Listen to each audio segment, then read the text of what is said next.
Hola, muchas gracias a todos por estar aquí en este tercer, ¿no? Seminario en tecnologías, política y sociedad. Primero quisiera darle las gracias por interesarse en esta iniciativa, ¿no? Que hay que recordar que nació aquí en la Universidad Adolfo Ibáñez, ¿no? Entre el GovLab, ¿no? El Centro de Cultura Social Media y el doctorado en procesos de instituciones políticas. El primero, para recordar un poquito las anteriores exposiciones, ¿cierto? Estuvo a cargo de Claudio Celis, que nos habló de la mirada algorítmica, ¿no? La segunda estuvo a cargo de Carmina Rodríguez, ¿no? Que nos habló de la comunicación social de los robots. Y el día de hoy tenemos a Ignacio Pérez Carich, ¿no?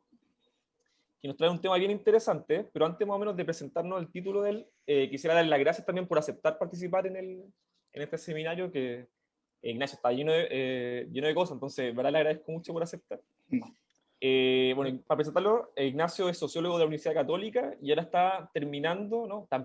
Está a puertas de terminar su doctorado en la Escuela de Geografía y Medio Ambiente, ¿no? De la Universidad de Oxford. También quiero agradecerle, ¿cierto?, a Luis Herkovich, que también está aquí, que va a ser quien, ¿cierto?, dé un pequeño comentario respecto a la exposición de Ignacio. También, muchas gracias a Luis también. Sé que también está muy ocupado y Luis de verdad hizo un esfuerzo muy grande por poder participar y ser parte de esto. Así que de verdad estoy muy agradecido tanto con Ignacio como con Luis. Luis, ¿cierto?, es doctor en políticas públicas de la Universidad de Chicago, ¿no? Y también es académico de la Escuela de Gobierno de la universidad. Entonces, el día de hoy, Ignacio nos trae el tema, ¿no? Y su título se denomina, ¿no? Examinando el rol del Big Data en la ciudad inteligente, dispositivos, centros de control y traducciones en el transporte público de Santiago, que es el tema que él está trabajando en su tesis doctoral.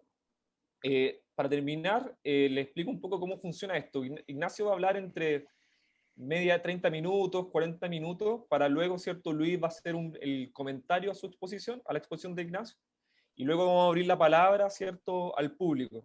Les pido solamente que sean, o que traten de ser, ¿cierto?, lo más concretos posible, y que tienen dos formatos para preguntar, o uno levantando la manito, ¿no? Y así podemos verlo y darle la palabra y puedan, ¿cierto?, expresar su pregunta, o, ¿cierto?, escribiéndola en el chat. También, mientras expone Ignacio o Luis, pueden también ir haciendo comentarios en el chat también para también ir generando una especie de discusión. Bueno, eso. Sin más, entonces, dejo a Ignacio con su exposición. Muchas gracias a todos. Bueno, muchas gracias, Rodrigo. Déjame poner el cronómetro. Muchas gracias, bueno, primero que todo, Rodrigo, por la invitación, a María Paz, a Luis por haberse animado a leer mi trabajo y por comentar lo demás. No estoy tan lleno de cosas, así que agradezco, la verdad, el espacio para poder compartir algo de mi trabajo. Y bueno, vamos de lleno a la presentación. La están viendo, ¿no? Sí, ya. ¿Sí? Espero que sí. Entonces, como dice el título, espero presentarles parte del trabajo que estoy haciendo en mi doctorado sobre el rol del Big Data en el proceso de toma de decisión urbana, o examinando el rol del Big Data en la ciudad inteligente. Al igual que en mi fondo, acá podemos ver en la sala de control de Cinco, o de CyberSync, que fue un proyecto muy... Juan Ignacio, muy no se ve tu pantalla, ahora tienes que compartir. Disculpen. Compartir. Ahí, no es... Y... ¿Ahí está bien? Ahora sí. Ya, todo de nuevo. Bueno, me interesa, en el fondo, parto con la imagen de CyberSync, porque en el fondo la ambición y el desafío de incrementar el uso de datos en la toma de decisiones en ciudades y en la sociedad en general es un asunto central hoy en día. Sin embargo, esto está lejos de ser nuevo. Si bien hay varios antecedentes en materia de cuantificación y gobierno, digamos, previo a la modernidad, la mayor introducción de datos en el management del Estado es algo que ha ido de la mano con su mayor tecnificación y racionalización.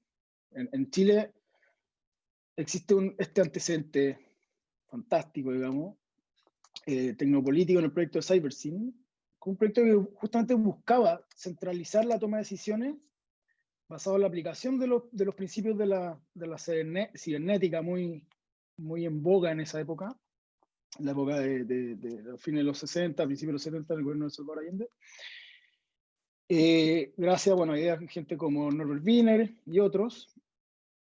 Y en este caso fue gracias a un liderazgo local que tomó contacto con un consultor del Reino Unido que aplicaba estos principios de organizaciones para generar una plataforma de administración del Estado basado en información casi en tiempo real, ¿ya? Esto es un momento crucial en que el Estado, para un poco para ubicarnos, estaba tomando control de industrias clave y necesitaba monitorear la producción, ¿ya? Entonces, bueno, este set futurista que vemos incluía diseños muy cuidadosos, sillones, incluso tenía un espacio para poner vasos, creo. Donde se iban visualizando pantallas, iban pasando gráficos hechos a mano, que se secuenciaban para ir evaluando la situación, el estado actual de la producción en el país, ¿ah? Entonces, creo que voy con esto, más que ser una anécdota, digamos, esto refiere a la larga ambición del Estado para racionalizar procesos de toma de decisiones basado en aproximaciones sustentadas en datos, ¿ya? A lo que incluso Evgeny Morozov llamó como el antecedente o los orígenes socialistas del Big Data. Ahora el Big Data es un tópico muy en boga en la investigación general, particularmente la investigación urbana a partir de la proliferación de la narrativa de las Smart Cities, pero también en los sistemas inteligentes de transporte y en muchas otras áreas. No obstante, no ha sido lo suficientemente problematizado en las ciudades del sur global y menos en América Latina. Por lo tanto, este proyecto es sobre datos y gobernanza urbana, considerando esta como las estrategias emergentes, las configuraciones y técnicas de gobierno que intersectan a los datos y a la toma de decisiones en nuestras ciudades. Y para ilustrar esto, me voy a enfocar primeramente en varios elementos, pero en el rol de los centros de control, no son como espacios que encarnan esta ambición de toma de decisión en tiempo real, sino que también como la puerta de entrada para analizar la trayectoria de los datos dentro del sistema de transporte en Santiago, y desde ahí establecer cómo pragmáticamente se revelan las transformaciones urbanas y la introducción de tecnología dentro del Estado. La circulación y uso de los datos masivos, o no, usualmente son opacos y están de alguna forma escondidos en múltiples infraestructuras interdependientes. En la diapositiva pueden ver un flujograma que le pedí a un asesor del Ministerio de Transporte, al que le pedí que me escribiera cómo él visualizaba el proceso de circulación de datos en el Transantiago. Y esto es algo que hice con muchos de mis entrevistados. Y lo primero que me llamó mucho la atención es que hubo tantos flujogramas como personas entrevistadas, incluso pensando en que todos ellos y ellas, digamos, estaban involucrados en el mismo proceso, ¿ah? Es decir, había un cierto punto ciego respecto de la deposición en el dispositivo, en el esquema, digamos, en la red de circulación de los datos. Y esto también indica algo a lo que Susan Listar y Jeffrey Booker llamaron como que las infraestructuras son oscuras por naturaleza hasta que fallan, ¿ya? Como ya sabemos, Transantiago falló muy al inicio, ¿no?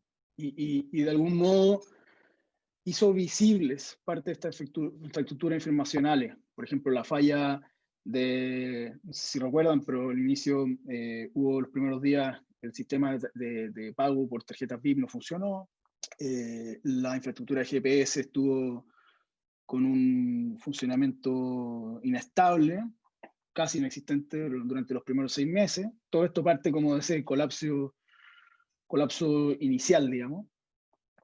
Y como les decía, esto también indica que el rol de quienes conforman esta infraestructura, siguiendo como esta lógica del burócrata weberiano, como de la jaula de hierro, permanece, digamos, aislada respecto del proceso en su conjunto. Tiene un sesgo de posición de lo que para efecto de mi trabajo llamaré el dispositivo de datos. De esta forma, en mi trabajo analizo cómo el Big Data circula en el transporte público de Santiago, y al hacer esto me centro en este análisis de las infraestructuras que lo soportan, los arreglos sociotécnicos involucrados y en aquellos elementos de disputa, ya sea en forma de fallas, de fricciones y de controversias que emergen y que han de ser resueltas en el proceso para justamente mantener esta circulación. Y al hacer esto, me interesa también interrogar qué tipo de configuraciones, cuál es el rol entre los distintos actores, se generan, qué tipo de alianza, cuál es el rol de los expertos y cómo se traduce, que es un concepto que voy a introducir en un momento más, y cómo todos estos elementos se conjugan como respuestas activas a una serie de problematizaciones que emergen durante el proceso de circulación. La idea de circulación justamente alude a que los datos por sí mismos no son nada en el fondo, sino más bien los datos solo tienen sentido relacionalmente en tanto se configuran como parte de una red. Y esa es la red que yo trato de ir describiendo y desgranando en mi proyecto. Dicho esto, mi pregunta de investigación es: ¿cuál es el rol del Big Data, el dato de medición urbano, en el transporte público de Santiago? La siguiente lámina, esta fue una controversia que hubo hace algunos años. Bueno, de hecho la noticia está ahí del 2006. Ahí Chris Anderson hablaba del diluvio de datos y cómo esta nueva era de la abundancia de información y de datos iba a transformar la forma de hacer investigación como era conocida previamente. Es decir, con la proliferación de este diluvio, junto a los métodos de aprendizaje maquínico, etc., se iba a poder modelar todas las posibles asociaciones posibles y existentes, digamos, y con ello íbamos a tener que dispensar de la teoría. Bueno, es una visión un poco sobreoptimista, o más bien un poco idealista respecto a lo que son los datos masivos y cómo funcionan. Yo me distancio bastante de este tipo de aproximaciones y por tanto trato de definir Big Data más allá como de definiciones más tradicionales que tienen que ver con las 3B, las 5B, velocidad, velocidad, variedad, granularidad, etc. Sino más bien porque en sí mismo el Big Data en muchas formas es un término bastante pobre, digamos, ¿eh? que ha sido utilizado de manera múltiple, siendo muchas veces más que sobre el volumen, sino que sobre la capacidad de búsqueda, de agregación, de referencias cruzadas entre bases de datos. Y una definición que a mí en general me acomoda bastante es la de Kate Crawford y Dana Boyd, que hablan de que el Big Data refiere a un fenómeno cultural, tecnológico y académico, y que descansa en la interrelación de 3 puntos. Primero, la tecnología, que maximiza el poder computacional y la precisión algorítmica para reunir, analizar, linkear y comparar datos. El análisis, basándose en el uso de grandes bases de datos para identificar patrones de diversa índole, ya sea de fenómenos económicos, sociales, técnicos, legales, etc. Pero también tiene un componente mitológico, ¿ah? De que existe la creencia extendida de que ofrecería una forma más elevada de conocimiento de inteligencia, como que estuviera de alguna forma cubierta por una aura de verdad, objetividad y precisión.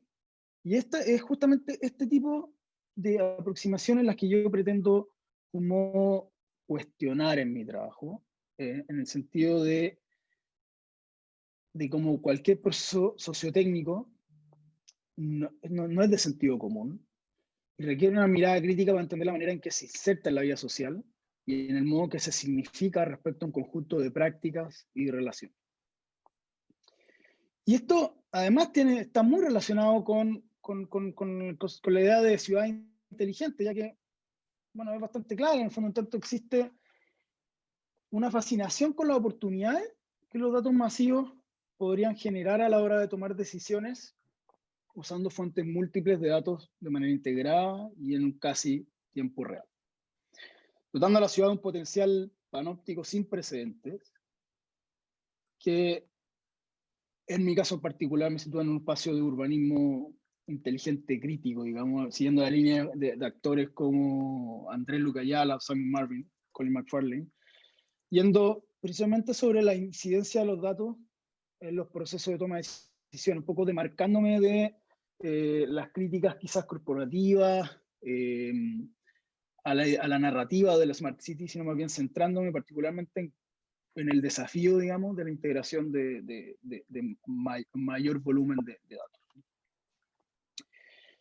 El trabajo también de Rob Kitchen es muy importante como un salto, digamos, en la discusión académica respecto a la Smart City cuando él introduce la noción del ensamblaje de datos, que es un esfuerzo muy interesante de justamente describir este ensamblaje sociotécnico, este arreglo sociotécnico. Y en mi caso yo voy un poco, me desmarco un poquito, pero para introducir la que es el concepto central de mi trabajo, que es el dispositivo Foucaultiano. Este concepto refiere a la formación compleja de elementos heterogéneos que constituyen una red circulante y performativa, generativa en términos de Foucault, es decir, que en la medida en que hace descripciones respecto a lo que se refiere, va creando una realidad particular.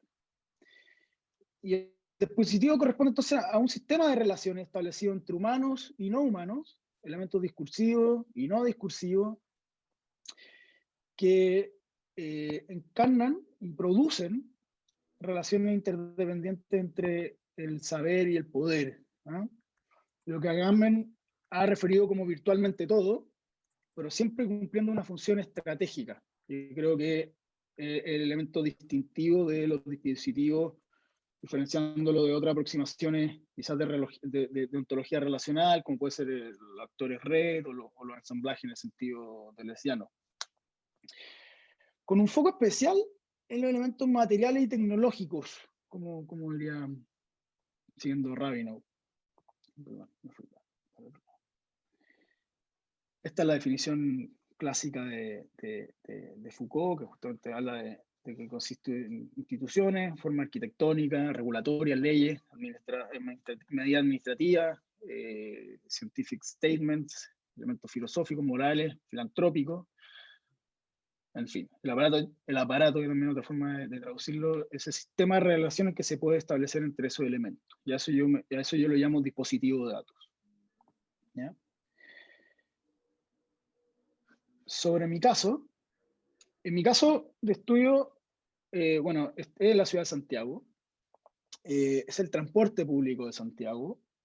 Mi aproximación fue principalmente cualitativa, mezclando distintas fases de entrevistas de actores que de algún modo ocupaban un rol relevante dentro de esta red que fui construyendo en el proceso, rastreando.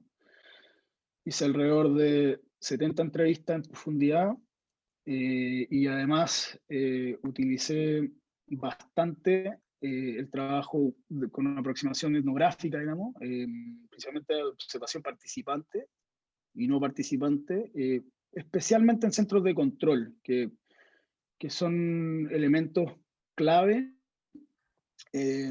para la gobernanza del transporte de la ciudad. Bueno, como sabemos, Santiago, esto más o menos lo sabemos, sí que voy rápido, pero es una capital, nuestra capital obviamente es muy fragmentada en términos de modelo de gobernanza, marcada por una importante segregación y por la falta de gobierno central, electo como autoridad metropolitana, parece que va a existir, pero en el fondo es un elemento que se entremezcla con la manera en que circulan los datos y se toman decisiones, se gobierna el sistema de transporte. El sistema de transporte público es justamente una manifestación de esa fragmentación. Consiste en una red multimodal coordinada por el Ministerio de Transporte, incluye operadores de buses privados, 7, con los cuales estamos todos bien relacionados, los conocemos. Incluye incorpora al Metro Santiago, las 7 líneas, al Tren Central, la Unidad Operativa de Control de Tránsito. Y adicionalmente cuenta con una característica que es bastante relevante para mi trabajo, que es que la provisión tecnológica del sistema está externalizada en contratos de servicios secundarios, complementarios, ¿se llama? Donde la contraparte más famosa, digamos, es la empresa Sonda, una empresa tecnológica chilena. Y estos servicios complementarios incluyen la recolección de datos, la producción de bases de datos, el acceso a GPS en línea en tiempo real, el desarrollo de software, entre otros servicios.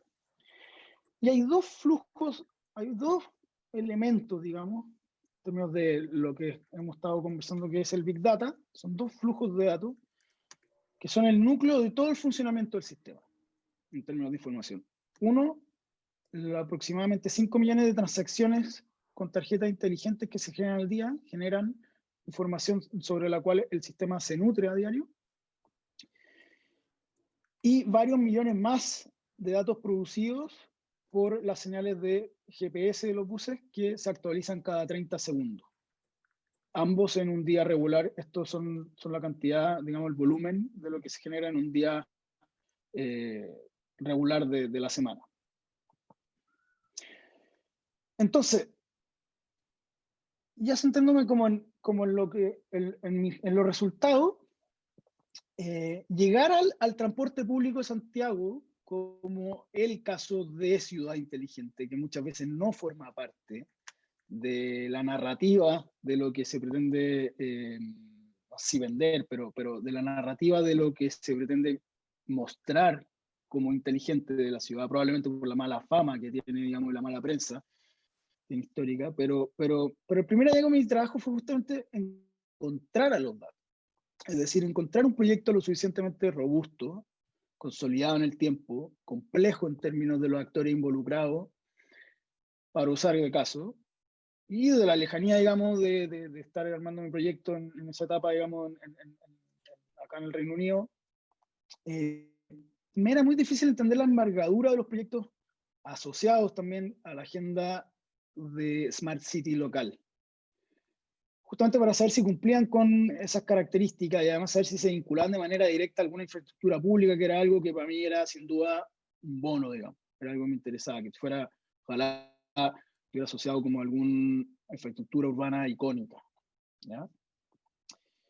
Entonces tuve la suerte de partir mi trabajo de campo colaborando con el programa Santiago Ciudad Inteligente, donde rápidamente me di cuenta que de ahí mismo no iba a encontrar el Big Data no estaba ahí en el fondo. Más bien, como muchos otros proyectos de Smart City y agendas de Smart City a nivel local, estos proyectos se surtían más bien de iniciativas pequeñas, muy incipientes, muy dentro de la narrativa del startup, del emprendimiento, muy poco vinculada a los procesos urbanos complejos, digamos, y bastante alejada de la gobernanza de la ciudad. Esto es solo algo que pude hacer ya estando inmerso en el campo, digamos. Creo que es una característica interesante como del carácter también eventual de la investigación cualitativa, que es que fue en el campo en que en el fondo pude encontrar propiamente tal dónde estaba el Big Data, ¿ya? Entonces, Bueno, recuerdo, también me acuerdo muy bien en esa época, una de mis primeras entrevistas, ya cuando tenía decidido, ya estaba haciendo mi trabajo de campo, un académico de cierto renombre en el mundo de los estudios urbanos, me sugirió abandonar mi tema, pues en palabras de él, en Chile no se usan datos para la toma de decisiones, mucho menos en ciudades. ¿Ah? Algo que curiosamente se repitió en otro espacio, y donde era poco más evidente que al menos como dentro del management del transporte público uno habría esperado que hubiese una idea más consciente de que sí se usaban. Entonces eso era parte también de que me da mucho la atención de que era esta como infraestructura oculta que se daba por hecho y que se problematizaba muy poco. Ahora cuando falla es que nos damos cuenta de que en el fondo el sistema descansa en la circulación de estos datos. Y bueno, en esa ya me pude involucrar de manera más directa en el sistema de transporte, luego de conocer una iniciativa de la Facultad de Ingeniería de la Universidad de Chile, que es un software llamado AdaTrap,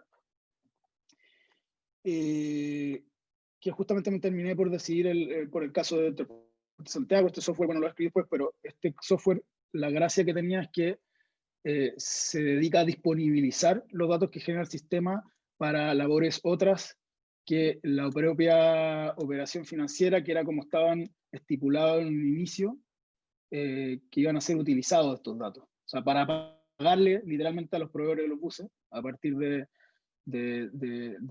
bueno, el cálculo de indicadores provistos en parte por las transacciones de tarjeta, y también para la operación de flota, que se llama, que es justamente la visualización de los buses en el mapa y justamente observar dónde están y en función de un programa de operación, que es justamente la ruta que se espera que haga el bus en un día y las paradas que se espera que tenga. Entonces, en el fondo se hace ese contraste respecto a lo que está haciendo en la realidad, respecto a lo que debería estar haciendo. En función de eso se hacen cálculos y eventualmente se cobran multas a partir de ciertos indicadores, threshold de cumplimiento. La gracia justamente es que este software intentaba poner en funcionamiento estos millones de datos que genera el sistema a partir de las transacciones VIP y de los GPS.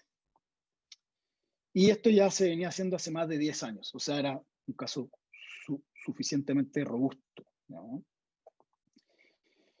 Bueno, y eso ya me lleva a la siguiente fase, que es cómo organizar mis resultados. Los centros de control en las experticias o en los expertos y en el rol de las traducciones. Así que tal como en el caso de CyberSyn, la idea de los centros de control en el transporte público y en la ciudad inteligente, ¿sí?, encarna justamente esta ambición de un proyecto de un estado de control absoluto o total de la ciudad, es decir, de un espacio centralizado donde llega toda la información, donde se procesa de manera conjunta y se toma la decisión más racional posible en un estado como de perpetual, como de presente perpetuo, digamos, ¿no?, como de actualización constante. No obstante, bueno, y lo que podemos ver acá, el centro de operaciones de la prefectura de Río, que se usa mucho como ejemplo, digamos, icónico de lo que es un centro de control en la ciudad inteligente. Y bueno, lo interesante también es que en Santiago no existe. Si bien tenemos como en el imaginario la idea de la UST, la verdad es que lo que configura el centro de control de Transantiago más bien son muchos microcentros de control que en su conjunto generan, digamos, como una red espacialmente distribuida que gobierna el sistema, más que como la lógica del panóptico, si se quiere, de ver sin ser visto y administrar la visión total de la ciudad desde un lugar espacialmente fijo, como desde una mirada oligóptica, es decir, donde de lo que se observa demasiado poco como para alimentar esta megalomanía del inspector o esta paranoia del inspeccionado, si vamos como al caso del panóptico Foucaultiano. Pero lo que se ve ahí se ve muy bien y es muy específico, como la lógica inversa. Es como una fragmentación que también de un modo sigue la línea del problema de la fragmentación del sistema en su conjunto, ¿ah? De los distintos actores que configuran el transporte público, privados, no privados, empresas públicas, algunas autónomas, el Ministerio de Transporte, el Directorio de Transporte Metropolitano, etc. Entonces estos centros de control en Santiago generan situaciones sintéticas, ¿ah? Es decir, sintetizan la complejidad de los datos de la ciudad inteligente, pero conforme a un ámbito de acción muy delimitado. Por ejemplo, en la unidad operativa de control de tránsito, para la gestión de semáforos, ¿ah? De tráfico, ¿ya? Y ahí, bueno, como ven, un famoso momento de los supermartes, los superlunes, la fecha de entrada de los niños al colegio en marzo, y siempre sale como, se hacen estos puntos de prensa como bien performáticos desde la Unidad Operativa de Control de Tránsito, donde en realidad, más que estar haciendo como un management completo del sistema, lo que está haciendo ahí gestionando distintos tipos de software para ajustar la sintonía fina de un semáforo, los tiempos básicamente de semáforo. O sea, es así de parcial, digamos, el trabajo que se hace ahí, pese a la puesta en escena, si se quiere, de control total, ¿ah? que tiene. En la práctica, el ámbito de acción es muy atomizado, ¿no? Ahora, esa mirada, digamos, oligóptica que yo mencionaba, también se revela una serie de prácticas rutinizadas que no siempre funcionan por escrito, ni bajo reglamentos rígidos, y que a nivel organizacional permiten decodificar la información entrante y resolver lo que yo hablaba en un inicio como la problematización emergente, o sea, es decir, esa idea de que está ese estado de presente perpetuo, o sea, es decir, de información que se sintetiza en el centro de control y de la cual exige una toma de decisiones al minuto, más bien experimental, más que establecida en criterio ISO o en estándares, digamos, sino más bien muy basada en un actuar más especulativo. Un ejemplo muy notable es que, como dice ahí la noticia que comparto, 4 personas están a cargo de la gestión de 206 cámaras, y esas 4 personas no tienen una mirada coordinada de esas 276 cámaras, sino que cada uno tiene sus propias rutinas respecto a qué puntos de la ciudad fijarse en un día particular y a una hora particular, sin esto estar escrito, sino que puramente basado en el conocimiento, la experiencia de cada uno de estos analistas, en el fondo. Otro ejemplo muy interesante, de otra índole, digamos, tiene que ver con la coordinación de los despachos de los buses y el llamado bus bunching, donde en el centro, como el centro de control donde se verifican los programas de operación que cada uno de los operadores de buses tiene, es decir, donde se verifica el andar de los buses de cada una de las líneas, que cada una de las empresas tiene, exige una coordinación entre lo que se está observando en el centro de control y el conductor del bus, para ir haciendo ajustes y evitar algo que en transporte como una de las peores cosas que puede suceder, que es el bus bunching, que básicamente lleguen 2 micros juntas y pasen pegadas al mismo tiempo. Eso genera problemas de eficiencia en los recorridos, en un momento una va llena, la otra va vacía, etc. Entonces, el modo de evitar eso, y que en la práctica nosotros conocíamos los sapos, ¿ah?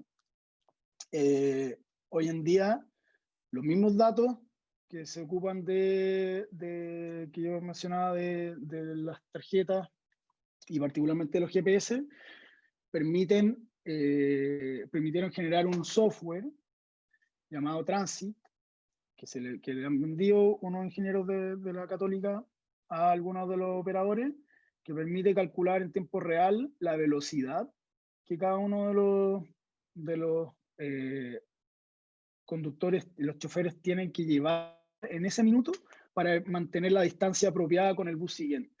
Y eso a través de un tablet, digamos, que le va indicando más o menos a qué velocidad exacta tiene que ir recorriendo. Entonces, de esa forma, el centro de control extiende el ámbito de la toma de decisiones justo hacia el chofer mismo, ¿ya? Que tiene este como iPad industrial, digamos, al lado de donde está manejando. Y otro elemento que me parece, bueno, ya vamos a ir cerrando el tema de los centros de control, pero acá vemos también dos imágenes, donde en la imagen de arriba se ven, bueno, el de arriba abajo son dos centros de control distintos, arriba es de uno de los operadores de buses de Transantiago, una de las empresas, donde se ven dos pantallas. A mano izquierda se ve uno de los software desarrollados por Sonda, que es el sinóptico, que permite ir comparando en esas columnas, si se logra ver, los recorridos de los buses y la posición en la línea, digamos, respecto de un programa de operación, es decir, de dónde debería estar con la situación real del bus. Y a mano derecha es un software que permite ir viendo los despachos, es decir, en qué momento preciso tiene que salir el bus del corral para poder después conectarse con el programa de operación y cumplir con los tiempos establecidos, ¿ya? Y bueno, en caso, como les decía, en caso de que esto no se cumpla, el protocolo justamente es hacer estos ajustes en ruta, y si no, hay multas comprometidas. En la de abajo vemos algo muy común, que es el escritorio de un analista de la Unidad Operativa de Control de Tránsito. Como pueden observar, no sé si se alcanza a ver, pero como en el fondo están la imagen de las cámaras, el famoso TV wall que uno ve, que es la imagen típica de los medios. Y este sería como el puesto del analista, que tiene por un lado abierta en mano izquierda, bueno, se ve un poco abajo como parte de las cámaras que ellos están viendo desde su puesto, ese como joystick es justamente para ir cambiando cámaras. A mano izquierda se ven una serie como de interfaces abiertas que tiene que ver con los múltiples software que ellos tienen que manejar para la gestión de cada uno de los tipos de semáforos, que en este caso son 3.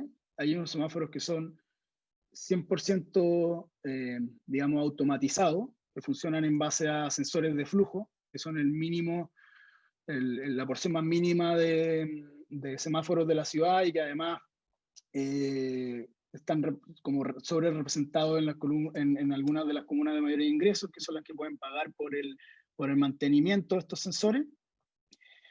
Y además están los semáforos preprogramados, que son como los que tienen horarios, como les decía, como horarios fijos según día de la semana, y están los de punto fijo, que son los que tienen horario cada 30 segundos, por ejemplo, se actualizan. Y la gracia es que el analista está decodificando eso, además está viendo Waze a mano derecha, está viendo las cámaras, y en función de todo ese menjunje, si se quiere, está tomando acciones concretas respecto de los ajustes de los semáforos. Pues finalmente es esa experiencia que tiene, esa visión profesional que tiene el analista, que se toma la mejor decisión posible, en vez de cada uno de estos, o sea, al final es como como una toma de disposición distante de estos procesos que tienen como una tendencia a ser automatizados. Realmente todo recae en la figura de esa persona, digamos, la que en ese momento sabe, por su experiencia, qué es lo que tiene que hacer. Como uno de los analistas en el centro de control de la unidad operativa de control de tránsito mencionó, cuando se trata de tomar buenas decisiones, todo sirve. Si uno tiene suficiente experiencia para entender la situación en la cual está y cómo proceder, cualquier dato, cualquier información adicional ayuda. Y esto yo lo comparo con la metáfora del bricolaje de datos, que es algo que usa Marvin y Luca Ayala para describir el caso de Río, con medida del centro de control. Este bricolaje termina siendo una respuesta activa a una necesidad concreta, es decir, a una secuencia de problematizaciones, donde el problema a resolver es la capacidad activa del analista, digamos, quien tiene la capacidad y la habilidad de poner cosas en perspectiva, de reunir, transmutar, y más importante, esta manera particular de ver, que es lo que dice el antropólogo Charles Goodwin, a él lo llama esto la visión profesional, como estas técnicas aprendidas de observación, específicas de distintas profesiones, sobre las cuales nosotros le damos sentido a lo que vemos. ¿Ya? Y adicionalmente, el centro de control además opera como un portal, como un infrastructural portal en mi tesis, que es que al invertir, al seguir a los datos que tanto entran pero también salen de ese lugar, es posible rastrear las trayectorias de los datos y en función de eso reconstruir el funcionamiento del dispositivo de datos del transporte público. Ignacio, ¿Sí? 5 minutos. Ya, vamos cerrando. Ya. Entonces, al igual que en el caso del analista, el rol de los expertos es un elemento fundamental para destrabar la circulación de los datos en el dispositivo de transporte público. Y en esta parte de mi trabajo me dedico a describir la tecnocracia que apoya la circulación de estos datos, que la hace posible. Tal como describe Rob Kitchen, la ciudad inteligente genera una comunidad epistémica de expertos que son en realidad una combinación de grupos preexistentes que se organizan juntos en redes profesionales para dirigir los procesos de toma de decisiones.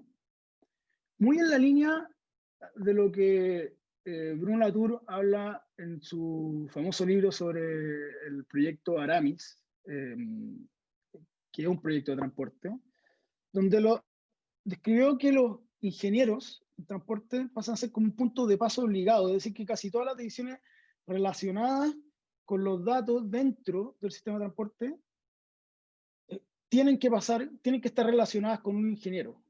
Normalmente un hombre procedente de una universidad de primer nivel. ¿No? En este caso, la comunidad epistémica va a ser como un grupo de una cultura epistémica más amplia, caracterizada y dirigida por ingenieros en transportes que cumplen el rol de planificadores, científicos de datos, administradores de flotas, académicos, policymakers y políticos. A pesar de la recurrente referencia al trabajo interdisciplinario a lo largo del proceso de manipulación de datos, el hecho de ser ingeniero es una condición básica para participar del proceso. Hay ejemplos interesantes, como en el caso de un académico de renombre, que en una de mis entrevistas al describir mi trabajo como etnógrafo y el uso de métodos cualitativos, me mencionó, espero que no seas como esa gente que se dedica a seguir unos cuantos casos y creen que eso sirve para tomar decisiones, aludiendo indirectamente a las etnografías de movilidad.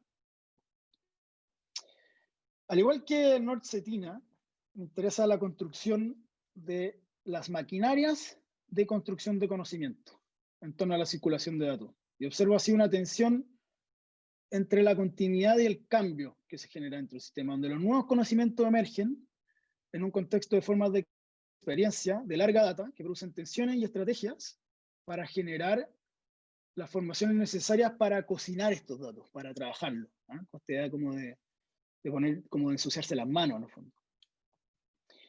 Por ejemplo, cuando un experimental ingeniero de transporte del sector público mencionó que en algún momento tuvieron que traer a los más chicos, es decir, a sus alumnos de ingeniería, que ellos sí sabían trabajar con bases de datos en SQL, ¿no? Que era un conjunto de saber en el fondo que a esa cohorte, digamos, más antigua de ingenieros más o menos le excedía, ¿no?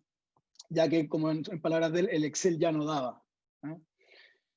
Y bueno, esto además produce un nuevo conjunto de demarcaciones disciplinarias, los que son producidos por los ingenieros que ocupan estas posiciones de poder, a través del trabajo fronterizo, boundary work, que es un concepto de Thomas Gehring, donde se delinean los límites entre quién tiene la autoridad y legitimidad para participar del proceso de circulación de datos, y más importante, donde se establecen las jerarquías para la toma de decisiones. Por tanto, no todas las disciplinas, ni las escuelas, ni las competencias son igualmente valoradas, y entonces los actores utilizan estas demarcaciones para diferenciar sus roles, generando nuevos arreglos, pero también legitimando su autoridad dentro y entre dispositivos por medios no coercitivos. Y en este proceso, el papel de los traspasadores de fronteras, o boundary spanners, es fundamental, el que refiere como a estos individuos que tienen la capacidad en la práctica de movilizarse entre grupos, ¿ya? Intra e interdisciplinario, ¿eh? Por lo tanto, ayudar a configurar los arreglos necesarios para asegurar la circulación de datos. Y en este caso, por ejemplo, hay un caso, algo que se me viene muy a la mente, el rol de un profesor de ingeniería en la Chile que además trabaja medio tiempo en el Directorio de Transporte Metropolitano y por tanto ha seguido desde las distintas esferas el proyecto del desarrollo de software de Adatra, por ejemplo. De otro modo, generar como esos espacios de entendimiento sería muchísimo más complicado, ¿ya? Y así se repiten en otro elemento. Y por último, el tema de las traducciones. Hay un elemento fundacional.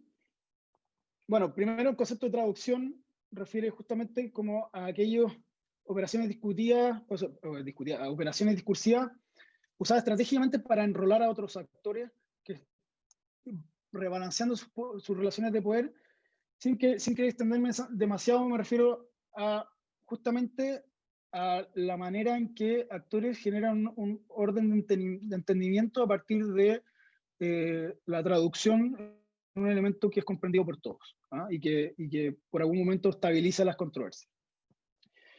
Hay un elemento fundacional que origina la trayectoria del dispositivo, que es la inclusión de los datos generados en el transporte público como parte de los contratos, creando un círculo virtuoso, ya que si bien el uso de los datos provenientes de las tarjetas VIP y de los GPS estaban contemplados para calcular los pagos, esto abrió la posibilidad de generar el desarrollo de este software que les mencioné, la posibilidad de generar una serie de iteraciones que fueron redefiniendo la trayectoria de los datos de manera emergente. Entonces la traducción opera desde dos puntos, ¿ah? Primero, en establecer que son datos abiertos, es decir, que el Estado es propietario de los datos y que es algo distinto a otras tercerizaciones. En el caso de las antenas, por ejemplo, de celulares funciona de manera distinta. En el caso de los pórticos de Transantiago y los datos que se generan por los flujos también es distinto. La propiedad no queda en el Estado. Entonces, al quedar la propiedad en el Estado, se genera un path dependency que abre una serie de operaciones posibles y que hoy en día permite que los datos Transantiago se estén utilizando de muchísimas otras maneras distintas a las que fueron pensadas en su origen, ¿ah? Entonces, generando como un círculo virtuoso en torno al trabajo con los datos masivos, ¿ya? Ignacio, un minuto. Ya. Bueno, entonces esto conecta también con el asunto de cómo lidiar con la abundancia. El Big Data y su uso en la comunidad de transporte está oscilando entre el problema de la escasez y la abundancia. Es decir, que por un lado la planificación de transporte históricamente se ha surtido de datos estáticos basado en estadística inferencial, cálculo de muestras para representar una población, y el problema práctico de tener información acotada de la población en su conjunto, como modo de lidiar con la escasez. La tensión surge con los datos masivos y hay que operar con la lógica inversa, ¿ya? Gracias al poder computacional, a mayor eficiencia de almacenamiento, al desarrollo de software y capacidades organizacionales, el desafío ahora es cómo lidiar con la abundancia. Por lo que el problema de la rigurosidad se traslada de la estadística inferencial hacia la capacidad de integrar, a la comparabilidad y a la capacidad de procesamiento. Y esto con ciertos formatos de trabajo más tradicionales, que en este caso son las matrices origen-destino, que termina siendo un punto de paso obligado. Las matrices origen-destino, que ahí pueden ver, son el insumo básico para hacer planificación de transporte, ¿ya? Y al final del día, sea big o no big data, el formato de salida tiene que ser comprensible por todos. De algún modo tiene que traducirse en una matriz origen-destino. Si no logra pasar ese mínimo, ese punto de paso obligado, da lo mismo que sea big, da lo mismo que se actualice todos los días, da lo mismo que sea mayor información, más cercano a lo que sería la población total, esta no podría ser utilizada porque no pasaría como los criterios mínimos para producir la investigación y la planificación de transporte con la rigurosidad a la cual se está acostumbrado. ¿Me da un minutito para unas reflexiones finales, Rodrigo? Súper, muy cortito. Ya, sí. Mi principal reflexión en este punto es sobre la oportunidad de entender la gobernanza a través de los dispositivos. En el manejo de datos uno ve cómo se van redefiniendo los contornos institucionales. La fragmentación urbana de un arreglo que sirve para gobernar el sistema de transporte está lejano de ser hoy en día el propuesto por el consenso experto, que es, por ejemplo, una autoridad metropolitana o un alcalde mayor. No obstante, el tipo de configuraciones que se revelan en esta circulación de datos, informales, muchas veces como pegadas con stick fix en el fondo, ya hablan de un arreglo que de facto funciona. ¿Ah? Y cuando todos te dicen, bueno, sí, yo quiero cambiar y tener un sistema integrado, funciona como el transporte de Londres, pero cuando uno le dice, bueno, ministro, usted sabe que ministra va a tener, esto significa delegar parte del poder de toma de decisiones en otra autoridad. ¿Ah? Ahí dicen, no, ahí sí que no. Nos ha costado mucho generar el arreglo para que el transporte público de Santiago funcione. Entonces, generar una instancia adicional para gobernar el sistema, no, ahí sí que estamos en problemas, digamos. ¿Eh? O sea, en el fondo, al final, lo que te muestran las configuraciones que se generan en torno a, por ejemplo, el ordenamiento de los centros de control, es justamente a esas trabas que hay para generar cambios institucionales, finalmente. ¿Eh? Entonces, por eso no es sorpresivo que una discusión tipo por el alcalde mayor tenga un consenso de hace 15, 20 años, pero al momento de hablar de traspaso de poderes, la discusión esté detenida, porque al final del día este tipo de lógicas se replican en otros espacios del Estado, ¿ah? Donde al ya crear un orden de funcionamiento cuesta mucho revertirlo, ¿ya? Y bueno, como les decía, esto también tiene una historia de cómo integrar los datos digitales en una infraestructura previamente existente y cómo en final estas configuraciones emergentes, es decir, estos arreglos, esta alianza, nos permiten entender los requerimientos que se necesitan para que el Big Data finalmente se use, ¿eh?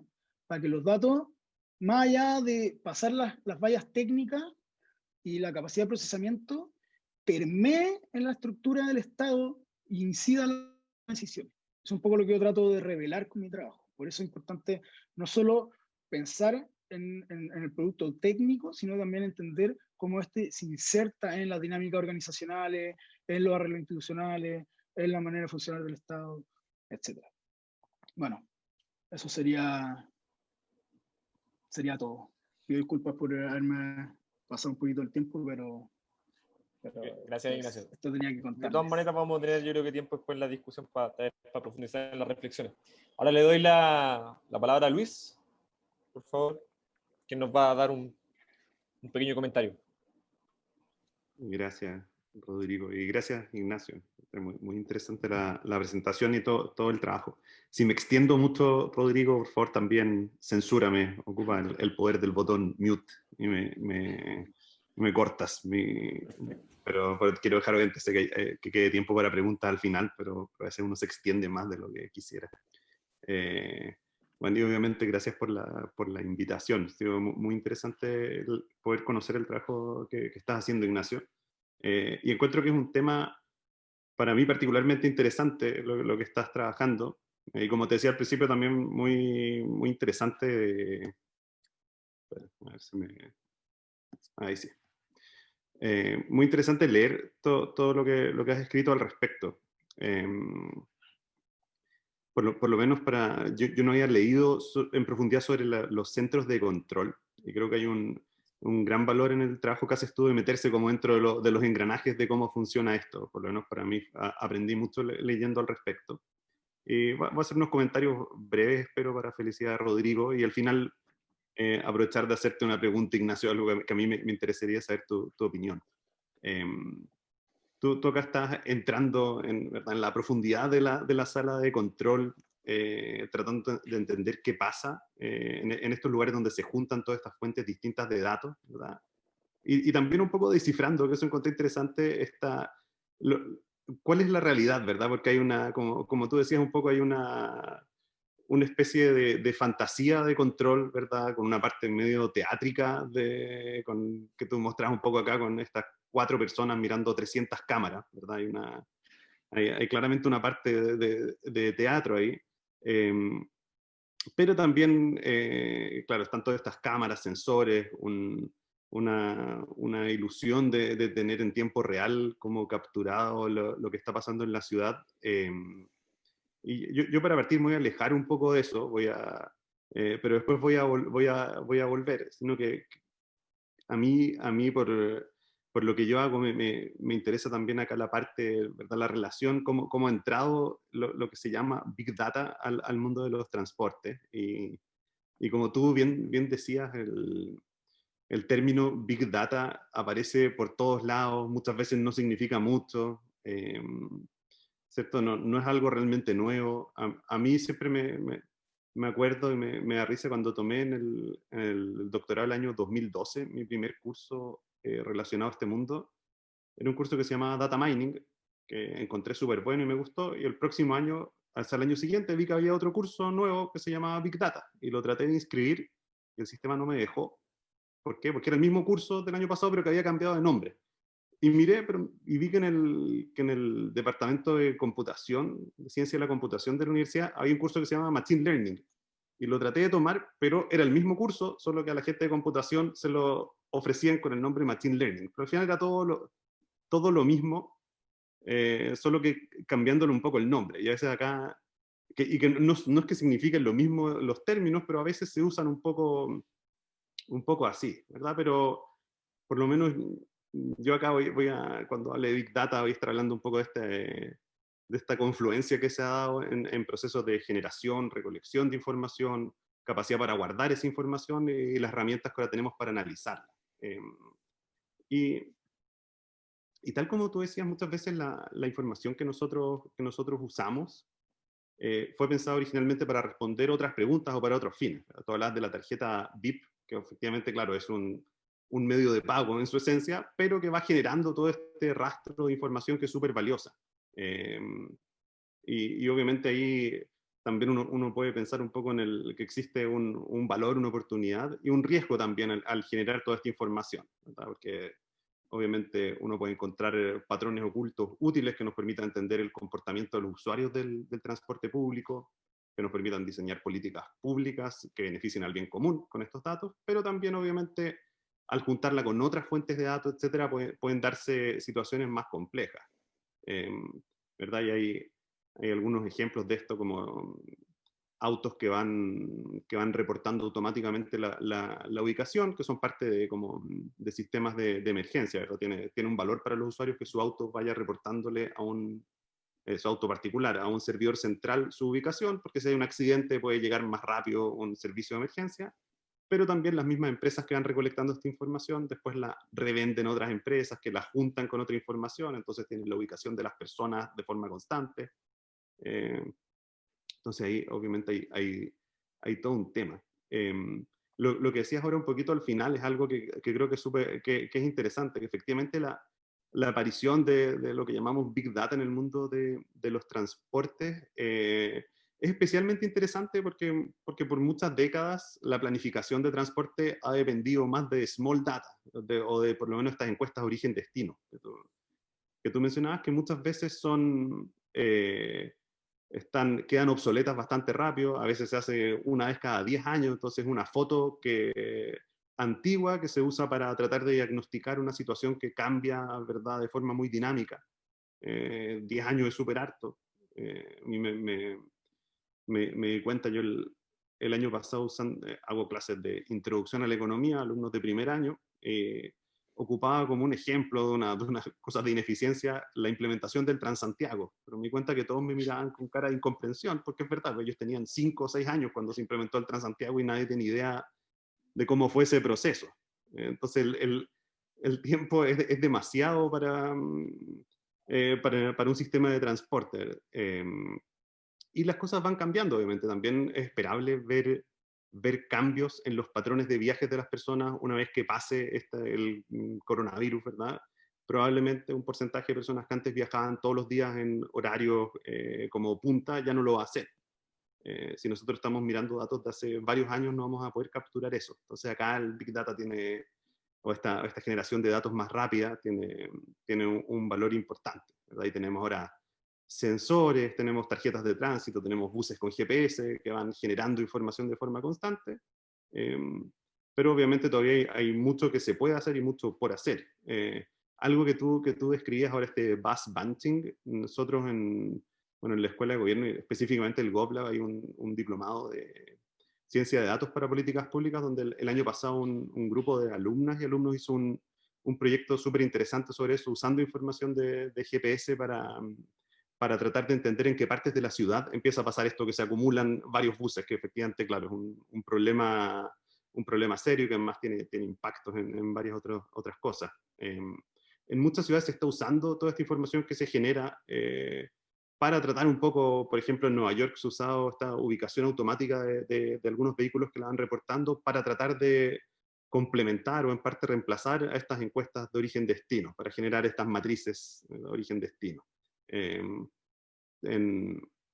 Se usa también, hay sistemas basados en información de telefonía celular, que eso realmente es Big Data, para tratar de ir proponiendo cambios más en tiempo real en el sistema de transporte, ¿verdad? Si hay, no sé, muchos usuarios en alguna parte donde no se espera, etcétera, poder ir ajustando en tiempo real el sistema de transporte. Hay otros estudios en base, que son hace unos 3 años más o menos, en base a tarjetas inteligentes para tratar de distinguir tipos de usuarios del sistema de transporte, usuarios que sigan siempre los mismos patrones de viaje, otros que les llaman menos pegajosos, que van cambiando de un sistema a otro, de un horario distinto, etcétera, lo que todo en teoría permite ir mejorando el funcionamiento del sistema de transporte. Y también hay, ¿verdad?, estudios que tratan de usar métodos más predictivos para tratar de anticiparse a los tipos de viajes que van a hacer las personas y tratar de, en teoría, tener una respuesta más dinámica en vez de tan reactiva. Pero obviamente gran parte de eso tú lo decías también un poco, hay como potencial, pero cuánto se está usando después de todos estos datos es más discutible. Y también hay una parte relevante, creo yo, que es donde entran los humanos en esto, que es entre estos grandes volúmenes de datos siempre es posible que se escondan sesgos, errores, en los que hay que pensar también. Se necesitan seres humanos pensando en estos temas para tratar de resolverlos. Tú en tu paper y mencionaste ahora también, ¿verdad? Se usa información proveniente de Waze para identificar algunos problemas. Pero si uno simplemente llega y usa esa información de Waze, es posible que esté dejando que entren sesgos en el análisis, ¿verdad? Porque, por ejemplo, uno podría pensar que es bien probable que Waze no tenga una penetración muy representativa en la población, sino que haya ciertos sectores, ya sea de la ciudad o sectores sociales que usen mucho más Waze que otros, por ejemplo, entonces vamos a tener una sobrerepresentación de los problemas de esas personas, y si tomamos decisiones en base a eso, vamos a estar dejando afuera una serie de otras consideraciones importantes. También, obviamente, para pensar qué hacer con esta gran cantidad nueva de datos que se genera, creo que el ser humano me parece poco reemplazable. O sea, los computadores tienen la capacidad de procesar los datos, pero hacer preguntas interesantes o que sean relevantes después en políticas públicas, etcétera, le corresponde a los seres humanos, ¿verdad? A mí me interesa harto el tema del transporte, la economía urbana, y trato de estudiar cuáles son los efectos que tiene, por ejemplo, una línea de metro en distintos ámbitos de las decisiones de las personas, el hecho de tener acceso al metro. Para eso, obviamente, se necesita tener acceso a todos estos datos, pero también hay que estar pensando en preguntas que sean relevantes de responder. Y pensaba esto porque mucho de lo que tú nos contaste hoy, de lo que sale en tu paper, a mí me hizo pensar un poco en el rol de las personas dentro de todo este sistema. Y tú describes que encontré súper interesante que en muchos, al final de todos estos procesos, lo que hay al final son personas, ¿verdad? No siempre, o no tanto algoritmos tomando decisiones, sino que hay personas. Y a veces podría parecer que en estos espacios de datos no hay tanto espacio para las personas, o que las personas son innecesarias, o que las personas son fuentes de error, que tal vez hay gente que tiene la ilusión de que un algoritmo no cometería un error que una persona sí. Y yo creo que un poco, o sea, uno puede interpretarlo también al revés. O sea, yo creo que alguna fuente de errores puede ser excluir demasiado a las personas de estos procesos, y solamente que hay como una especie de enamoramiento con las soluciones tecnológicas, cuando probablemente habría beneficios de meter más pensamiento crítico, y de pensar más en los problemas antes de implementar simplemente soluciones. Y tú en tu paper hablas bastante ¿verdad? De los problemas de gobernanza, describes las salas de control un poco como estructuras que son construidas sobre estos sistemas fragmentados desde antes, entonces quedan construidas, y eso pasa en la región metropolitana, que efectivamente están como varias salas de control semi-conectadas o no. No hay una autoridad clara, no hay procesos que sigan tantas reglas estandarizadas, etc. Pasa, tú lo decías con el tema de los semáforos, ¿verdad? Que creo que es un caso interesante. O sea, tal vez tú vas a tener datos más actualizados, pero creo que era como el 80% de los semáforos son semáforos no inteligentes, que simplemente están preprogramados.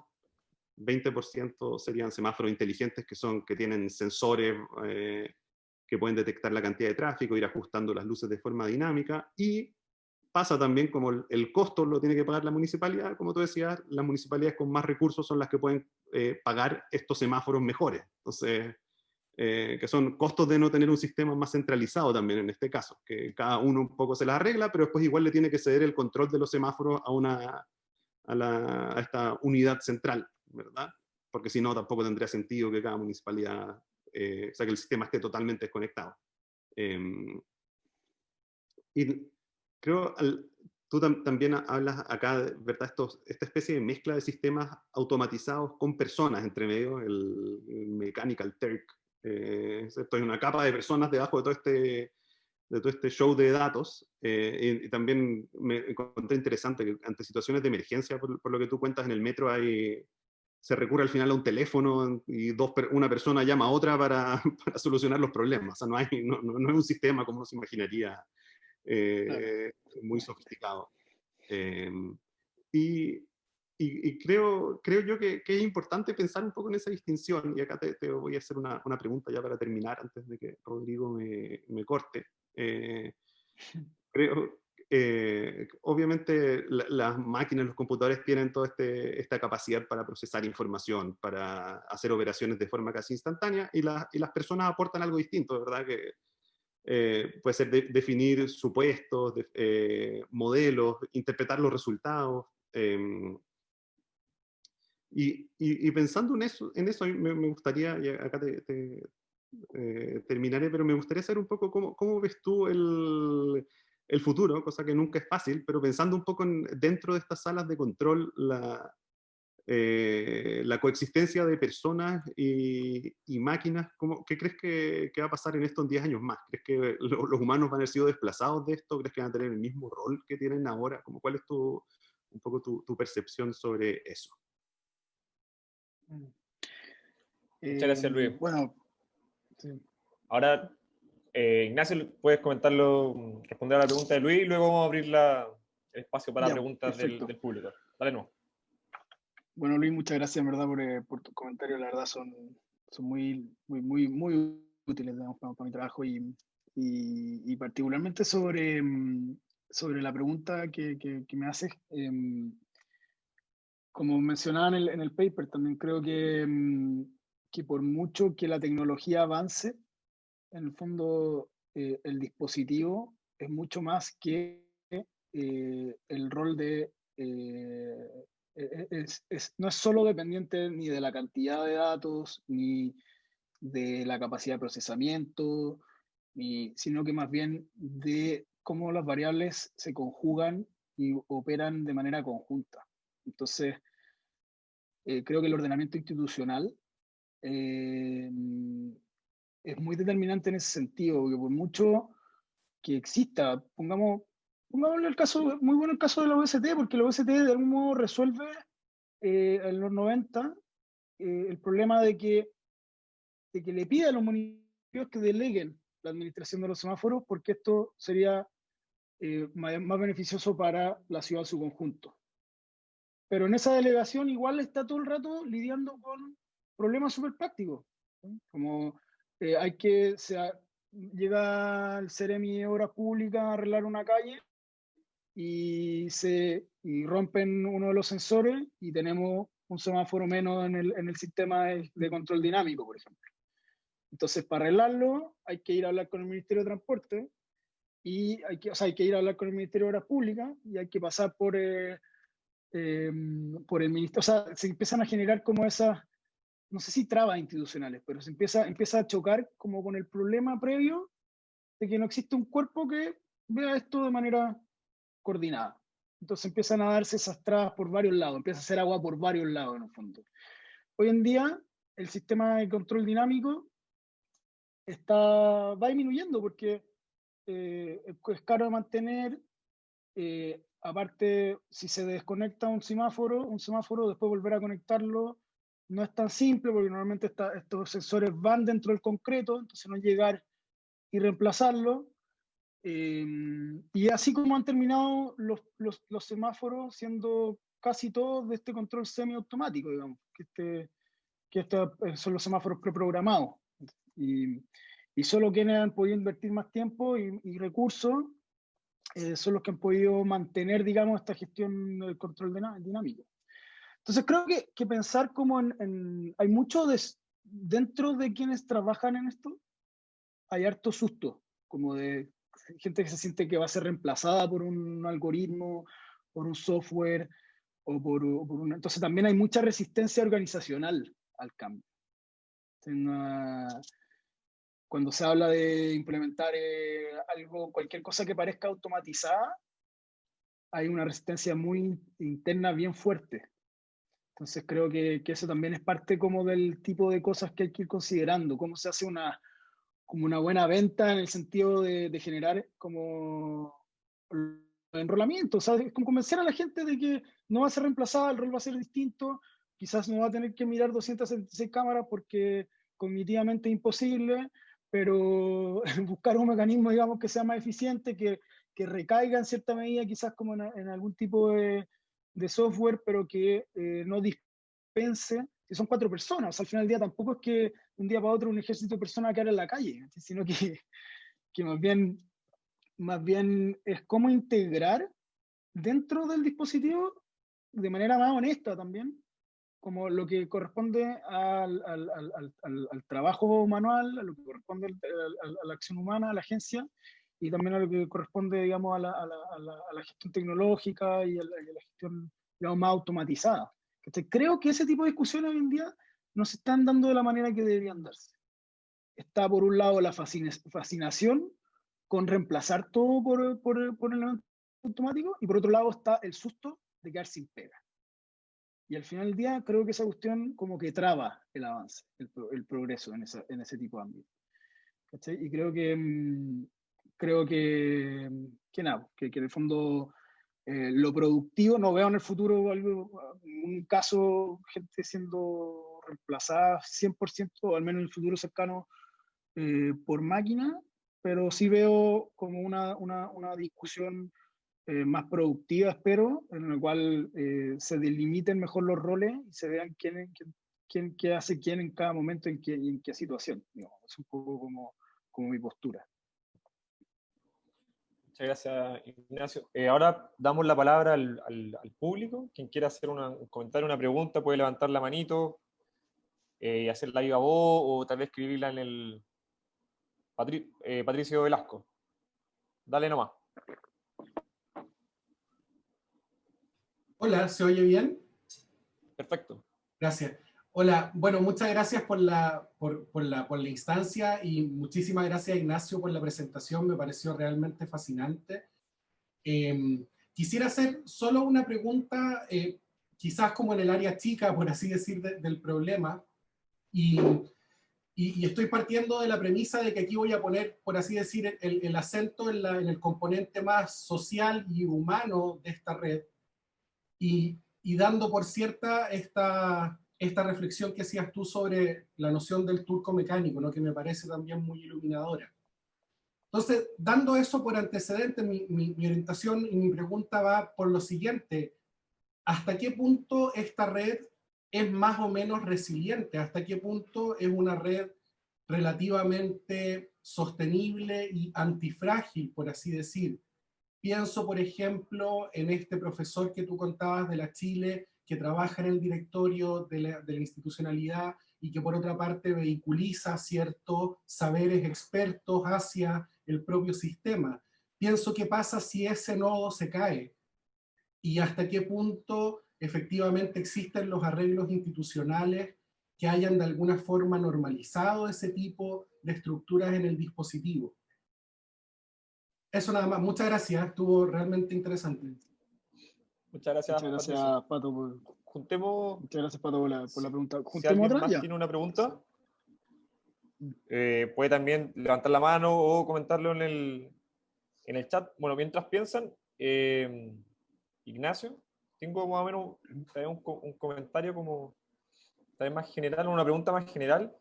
Es que con respecto a tu título, con respecto a la idea de inteligencia, como esta idea de inteligencia, de ciudad inteligente. Entonces, tal vez si podríais profundizar un poquito más, ¿cierto? Cómo el Big Data, ¿no? Es una manera, o cómo tú estás investigando el Big Data, ¿cierto?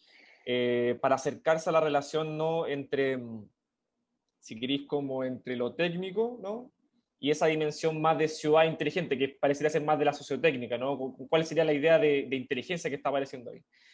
Y en segundo lugar, ¿qué creéis tú si este tipo de, ¿no? de implementaciones sociotécnicas, si se quiere, ¿no? cambiaría nuestra noción de movimiento o de transportarse, ¿no? Si tú veis tal vez un cambio en el concepto o en la idea del movimiento de moverse por la ciudad. Eso, de manera inteligente, ¿no?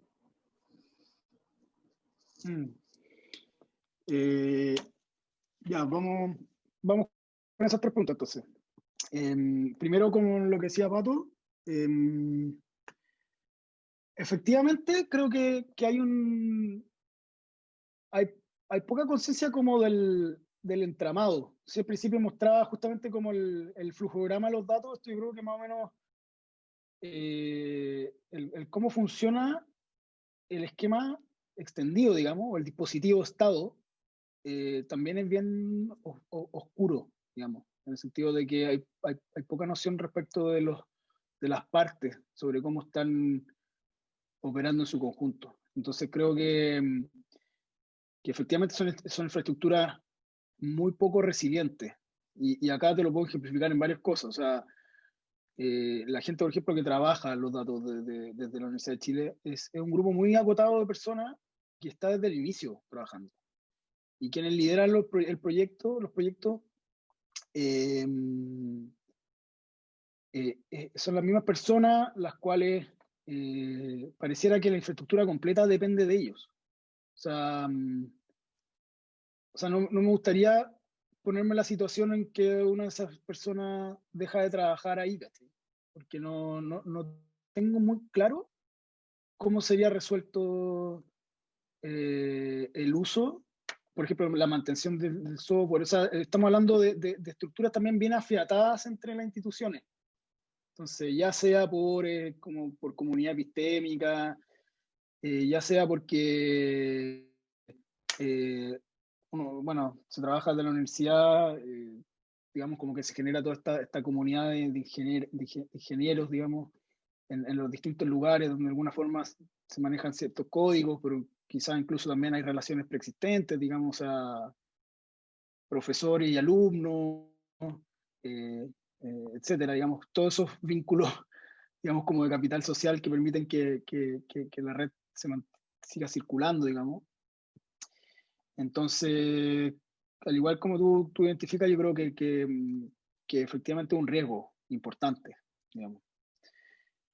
No lo veo robusto por ese lado, por mucho que yo creo que el sistema en su conjunto es muy fascinante. O sea, este uso como de datos masivos desde hace más de 10 años y como todo el proceso de manipulación que ha sido poner en marcha esta infraestructura es bien única, digamos. O sea, para la región completamente, incluso a nivel global. O sea, bueno, la Marcela Munizaga, que está a cargo de este proyecto en la Universidad de Chile, digamos, una figura a nivel global en manejo de datos masivos en sistemas de transporte. Entonces, con todo lo fabuloso que es, creo que en términos de infraestructura institucional es súper frágil, es muy frágil. Eso por un lado. Respecto a lo que me decía, bueno, respecto a la noción de inteligencia y a los cambios, quizás como quizás Luis probablemente tiene algo que decir al respecto, pero yo diría que, bueno, primero la noción de inteligencia como del discurso de la ciudad inteligente es muy variable.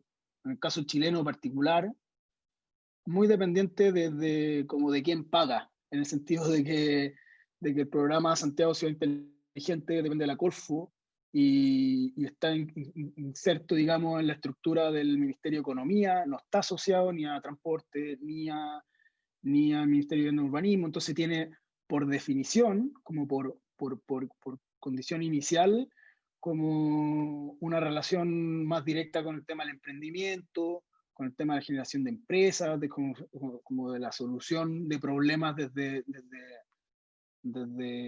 esta mirada como más del entrepreneurship en el fondo.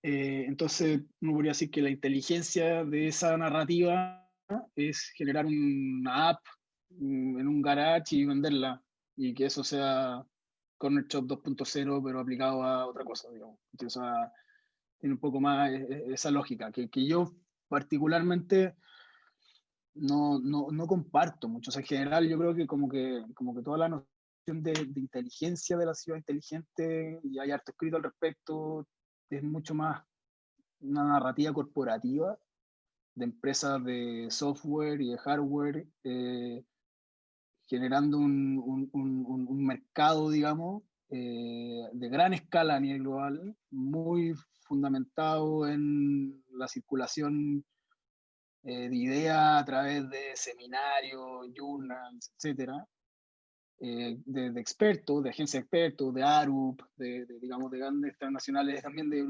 urbanismo, etcétera, para vender tecnología a gran escala, digamos. Entonces creo que yo personalmente no veo nada demasiado interesante, o pongámoslo en el lado transformador. No veo grandes transformaciones urbanas a partir de la adopción del discurso social inteligente. Y digo transformación en el sentido más político del término, o sea, de hacerse cargo de los desafíos de calidad de vida y de mejoramiento de las ciudades, digamos. de hacerse cargo de los desafíos de segregación, de los desafíos de la movilidad, de mejorar la calidad del sistema, etc. Independiente de que puedan haber iniciativas, o sea, de hecho, el caso del sistema de transporte es muy ilustrativo porque nadie te menciona el sistema de transporte hoy en día como un proyecto de ciudad inteligente, donde probablemente el sistema de transporte es el que tiene mayor experiencia acumulada en la utilización de datos para la toma de decisiones, inserta en la infraestructura. ¿Sí? O sea, es así de pobre, digamos, o sea, nada personal obviamente con la gente que trabaja en temas de ciudad inteligente. O sea, me parece que hay cosas, iniciativas interesantes ahí también, pero creo que por las propias condiciones de existencia termina como centrado en solo un grupo de herramientas y pasa por alto muchas otras que creo que son muy relevantes, digamos, para justamente como para hacerse cargo de esas preguntas políticas más grandes, digamos. Y eso. Muchas gracias. ¿Alguien más tiene alguna duda, un comentario, pregunta? No sé si Luis quiere decir algo tal vez sobre lo que se ha dicho. Quizás no voy a quitarle más tiempo a nadie, pero estoy bastante de acuerdo con lo que decía Ignacio ahora. Al final hay un poco una colección de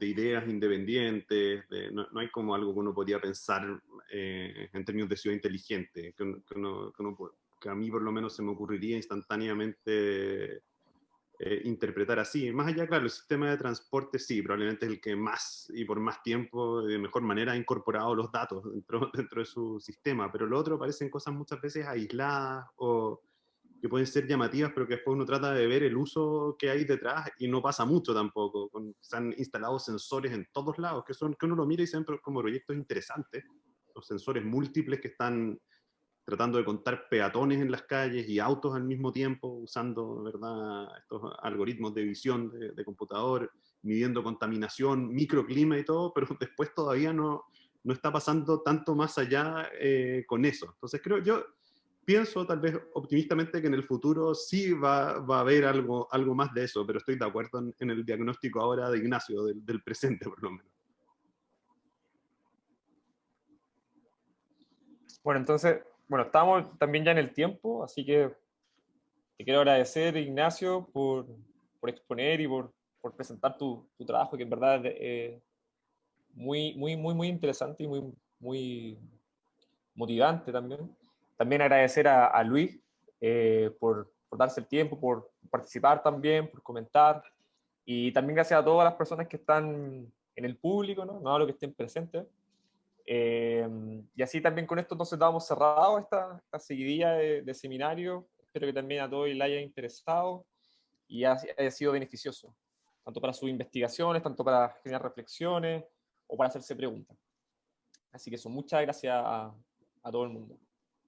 No sé, María Paz, ¿quieres decir algo? Muchas gracias. Y solamente decirles que vamos a mandar una encuesta de evaluación a todos quienes asistieron a los seminarios, así que agradecemos la contesten porque en el marco vamos a repetir estas instancias con el doctorado, el GovLab y Cultura Social Media. Así que nos interesa su feedback, si están haciendo investigaciones como Juan Ignacio o Carmina o Cristian, ¿cómo se llama? Claudio. También nos interesa que presenten, así que escríbanle a Rodrigo, que es el curador, el que propone las exposiciones, y todo esto es parte de los esfuerzos del grupo de investigación en ética de datos que tiene la UAI, donde participan profesores de todas las escuelas. Si ustedes son de la UAI, también contáctense conmigo si les interesa participar. Así que eso, muchas gracias, que les vaya bien. Muchas gracias. Que estén muy bien.